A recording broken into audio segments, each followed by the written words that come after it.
ఏడవ తరగతి నానార్థాలు. అంగడి, సంత, మడిగే. అంగడి అంటే సంత, మడిగే. కంఠీరవం, మదగజం, పావురం, సింహం. కంఠీరవం అంటే మదగజం, పావురం, సింహం. కులం అంటే వంశం, జాతి, శరీరం, ఊరు. ఇల్లు, నేతిపోట్ల, దేశం, పిల్లి. కులం అంటే ఏంది? వంశం, జాతి, శరీరం, ఊరు, ఇల్లు, నేతిపోట్ల, దేశం, పెళ్ళి. సో ఈ నానార్థాలు మీరు ఒక్కసారి చదివితే రావు. 1కి 5 సార్లు కంపల్సరీ చదవండి. అప్పుడు గుర్తుండిపోతుంది. ఈ కేసరి అనే నానార్థం ఈసారి వచ్చింది 2024లో. సో కేసరి అంటే సింహం, గుర్రం, శ్రేష్ఠుడు, హనుమంతుని తండ్రి, మాది ఫలం, పున్నాగం. కేసరి అంటే సింహం, గుర్రం, శ్రేష్ఠుడు, హనుమంతుని తండ్రి, మాది ఫలం, పున్నాగం. నెక్స్ట్ చైతన్యం. చైతన్యం అంటే జ్ఞానం, జీవం. చైతన్యం అంటే ఏంది? జ్ఞానం, జీవం. నెక్స్ట్ తగవు. జగడం, వ్యాజ్యం, పద్ధతి. మేలు, యుక్తం, న్యాయం, తీర్పు. తగువు అంటే ఏంది? జగడం, వ్యాజ్యం, పద్ధతి. మేలు, యుక్తం, న్యాయం, తీర్పు.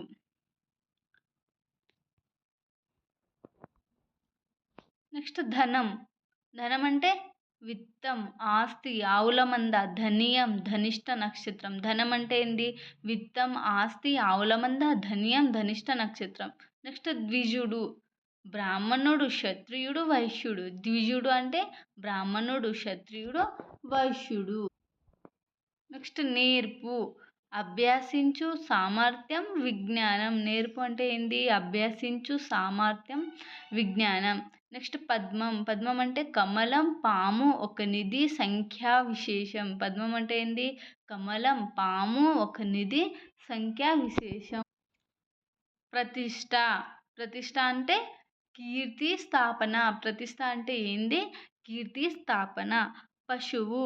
పశువు అంటే గొర్రె, బలికి ఇచ్చు మృగం, మేడి చెట్టు, ప్రమాదగణం. పశువు అంటే గొర్రె, బలికి ఇచ్చు మృగం, మేడి చెట్టు, ప్రమాదగణం. నెక్స్ట్ పాదము.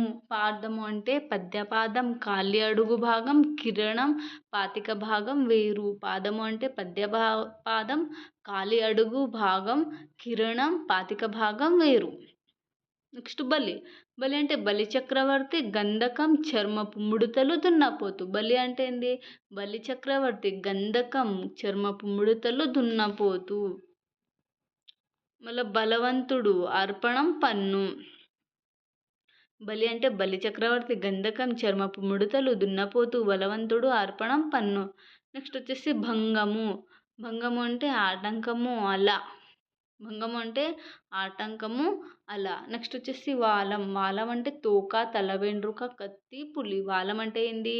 తోక, తల వెండ్రుక, కత్తి, పులి. వెరవు. వెరవు అంటే ఉపాయం, విధం, వశం. వెరవు అంటే ఉపాయం, విధం, వశం.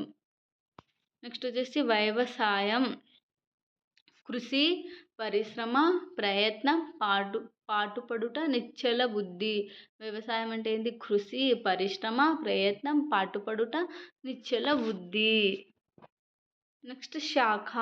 శాఖ అంటే ఏంది? కొమ్మ, వేద భాగం. శాఖ అంటే ఏంది? కొమ్మ, వేద భాగం. శ్రీ.